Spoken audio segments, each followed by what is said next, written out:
Namaskar. Welcome to your daily current affairs revision for competitive exams. This content is based on verified news sources. I am going to cover 6 important topics in the next 8 minutes. Let us dive right in. What does the recent revision of the Consumer Price Index, CPI, base year mean for India's economy? The Ministry of Statistics and Program Implementation has revised the base year of the Consumer Price Index, CPI, from 2012 to 2024, using the Household Consumption Expenditure Survey 2023 to 24. This change introduces more granular data, enabling policymakers and citizens to make precise data-driven decisions.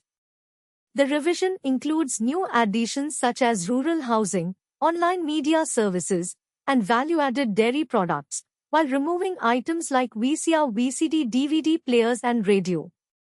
This change aims to enhance the coverage and representativeness of the inflation measure. This topic is relevant for the economy section of the GS syllabus, specifically under inflation and price indices. Understanding the CPI revision is crucial for analyzing India's economic performance and policy decisions. Key takeaways: CPI base year revised to 2024. New additions include rural housing and online media services. Removal of outdated items like VCR, VCD, DVD players. How can India's technology services sector scale to $750 to $850 billion by 2035? Niti Aayog's Frontier Tech Hub has released a roadmap for India's technology services sector, aiming to scale it to $750 to $850 billion by 2035. The roadmap identifies 5 priority growth levers: agentic AI, software and products, digital infrastructure, innovation-led engineering, and India for India solutions. The roadmap calls for coordinated action across government and industry, including accelerated enterprise AI adoption, scaled investment in IP and R&D, workforce reskilling, and regulatory predictability to enable global market access. This topic is relevant for the economy section of the GS syllabus, specifically under industry and technology. Understanding the roadmap for India's technology services sector is crucial for analyzing India's economic growth and development. Key takeaways: roadmap aims to scale technology services sector to $750 to $850 billion by 2035. 5 priority growth levers identified. Coordinated action required across government and industry. What does the Niti Aayog report on the power sector reveal about India's energy landscape?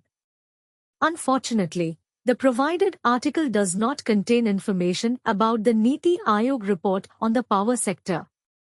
The article discusses the special intensive revision, SIR, of electoral rolls and the process of checking one's name on the final electoral roll. The article provides information on how to check one's name on the final electoral roll, using the EPIC number or other details. It also mentions the process of appealing to the district election officer, DIO, if one's name is not found on the final roll. This topic is not directly relevant to the GS syllabus, as the provided article does not contain information about the Niti Aayog report on the power sector.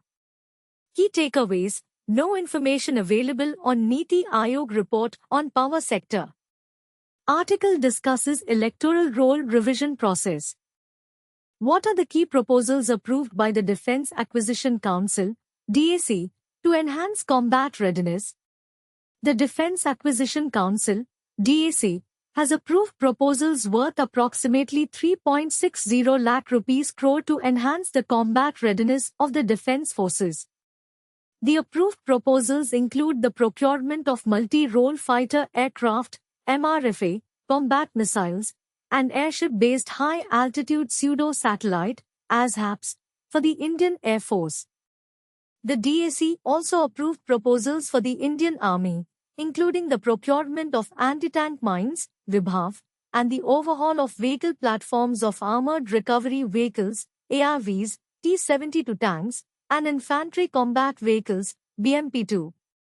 Additionally, the DAC approved proposals for the Indian Navy, including the induction of 4 megawatts marine gas turbine-based electric power generator and P-8I long-range maritime reconnaissance aircraft. This topic is relevant for the security and defense section of the GS syllabus. Understanding the DAC's approved proposals is crucial for analyzing India's defense modernization and preparedness. Key takeaways: DAC approves proposals worth 3.60 lakh rupees crore. Proposals include MRFA, combat missiles, and ASHAPs for the Indian Air Force. Proposals also include anti-tank mines and vehicle overhauls for the Indian Army. What is the significance of India's National Biobank for Rare Lysosomal Storage Disorders, LSDs? Researchers have compiled a national biobank of biological samples from 530 patients with rare lysosomal storage disorders, LSDs. The biobank integrates clinical, biochemical, and genetic information, aiming to aid in developing screening techniques and affordable treatments for these life-threatening genetic diseases. LSDs are a group of over 70 rare, inherited metabolic conditions that present significant diagnostic and therapeutic challenges. The biobank is expected to facilitate research and development of cures for these diseases, which currently have limited or no treatment options. This topic is relevant for the science and technology section of the GS syllabus. Understanding the significance of the National Biobank for LSDs is crucial for analyzing India's efforts in addressing rare diseases and promoting public health. Key takeaways: National Biobank compiled for rare lysosomal storage disorders. Biobank integrates clinical, biochemical, and genetic information. Aims to aid in developing screening techniques and affordable treatments. What is the controversy surrounding Vande Mataram and its 6 stanzas? The Union Ministry of Home Affairs has directed that all 6 stanzas of Vande Mataram be played at official functions, with everyone present required to stand at attention. However, this decision has been criticized as constitutional vandalism, as the later stanzas of the song contain references to Hindu goddesses, which may be objectionable to non-Hindu citizens.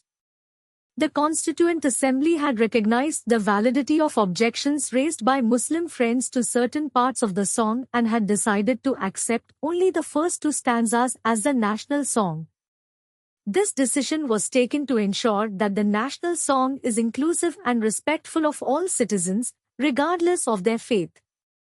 This topic is relevant for the polity section of the GS syllabus. Understanding the controversy surrounding Vande Mataram and its 6 stanzas is crucial for analyzing the principles of secularism and inclusivity in the Indian Constitution. Key takeaways: Controversy surrounding Vande Mataram and its 6 stanzas.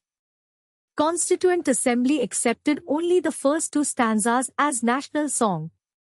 Later stanzas contain references to Hindu goddesses, which may be objectionable to non-Hindu citizens.